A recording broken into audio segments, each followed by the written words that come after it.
السلام علیکم ورحمۃ اللہ وبرکاتہ۔ دوستو، امید ہے کہ آپ سب خیریت سے عافیت سے ہوں گے۔ اللہ تبارک و تعالیٰ آپ کو صحیح رکھے، عافیت سے رکھے۔ محترم بزرگ و دوستو، اللہ تبارک و تعالیٰ نے اس قرآن مقدس کو اللہ تبارک و تعالیٰ نے حضرت محمد المصطفیٰ صلی اللہ علیہ وسلم پر اتارا، نازل فرمایا ہے، جو خود بابرکت ذات ہے۔ اللہ تبارک و تعالیٰ بھی بابرکت ذات، نبی اکرم صلی اللہ علیہ وسلم بھی بابرکت ذات، جو فرشتے لا رہے ہیں وہ بھی بابرکت ذات۔ جس رمضان المبارک یعنی اس مہینے محترم اور رمضان المبارک فضیلت اور برکت والا مہینہ جس جگہ اتر رہا ہے وہ جگہ سب سے معزز اور محترم۔ تو معلوم ہوتا ہے کہ قرآن کے الحم کے زبر سے سورۃ الناس کی زیر تک کوئی شک نہیں ہے، نہ ذات میں ہے، نہ صفات اس کی، اس میں زبر زیر میں، نہ حرکات سکنہ، کسی چیز میں شک نہیں ہے۔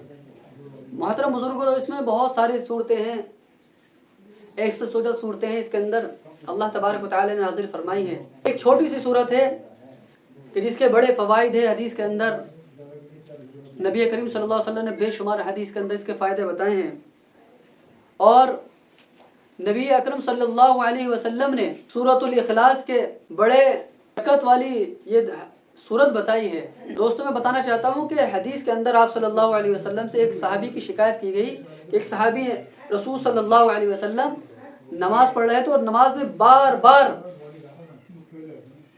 اس کو دہراتے تھے، مکرر پڑھتے تھے۔ تو آپ صلی اللہ علیہ وسلم سے صحابی کی شکایت کی کہ آپ صلی اللہ علیہ وسلم نے فرمایا کہ آپ سورۃ الاخلاص کو بار بار کیوں پڑھتے ہو؟ تو انہوں نے فرمایا، یا رسول اللہ صلی اللہ علیہ وسلم، میرے ماں باپ آپ پر قربان، میں اس لیے پڑھتا ہوں کہ اس سورت سے مجھے زیادہ محبت ہے۔ تو آپ صلی اللہ علیہ وسلم نے فرمایا کہ تم نے اپنے اوپر جنت کو واجب کر لیا ہے۔ پھر آپ صلی اللہ علیہ وسلم نے فرمایا کہ جو کوئی بندہ صبح ہو یا شام، نماز کے بعد ہو یا نماز سے پہلے ہو، چلتے پھرتے اٹھتے بیٹھتے اس سورت کو 3 مرتبہ پڑھ لے، صرف 3 مرتبہ، تو اللہ تبارک و تعالیٰ اس کو تہائی قرآن کے برابر ثواب عطا فرمائیں گے۔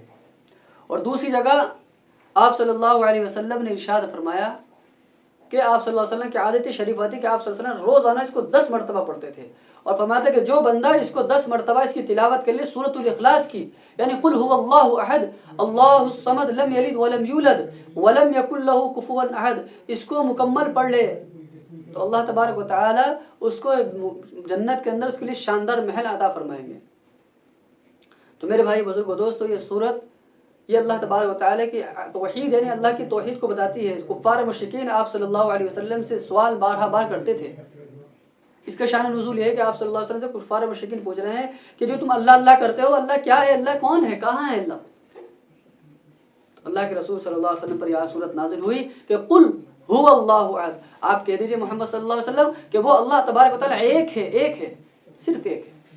اللہ الصمد، اللہ بے نیاز ہے، تمام چیزوں سے بے نیاز ہے، ہر چیز سے بے نیاز۔ پھر فرمایا لم یلد ولم یولد ولم یکن له کفوا احد، کہ اللہ تبارک و تعالی نے کسی کو جنا ہے، نہ اللہ تبارک و تعالی جنا گیا ہے۔ ولم یکن له کفوا احد، اور اس کا ہم پلہ کوئی بھی نہیں ہے، اللہ تبارک و تعالی کا ہمسر کوئی نہیں ہے۔ تو معلوم ہوتا ہے کہ اللہ تبارک و تعالی کی ذات میں، صفات میں، عبدیت میں، حکومت میں، اللہ کی ربوبیت میں کوئی اللہ تبارک و تعالی کی ذات کے اندر کوئی شامل نہیں ہو سکتا، کوئی اللہ کے ہمسر نہیں ہو سکتا۔ اللہ تبارک و تعالی تنہ تنہا ہے، اور اللہ تبارک و تعالی تنہ تنہا ہمیشہ ہے۔ تو میرے بھائی بزرگ و دوستو، اس لیے آپ کو بھی چاہیے کہ آپ سورۃ الاخلاص کی فضیلت، سورۃ الاخلاص کے دل میں اس کی عظمت کو بٹھائیے اور اس کو چلتے پھرتے پڑھیے اور اس سے فائدہ حاصل کریے۔ اللہ تبارک و تعالی مجھے بھی اور آپ کو پڑھنے کی توفیق نصیب فرمائے، اور بارہا بار اس پر سمجھنے کی، اس پہ عمل کی توفیق نصیب فرمائے۔ وآخر دعوانا الحمد للہ رب العالمین۔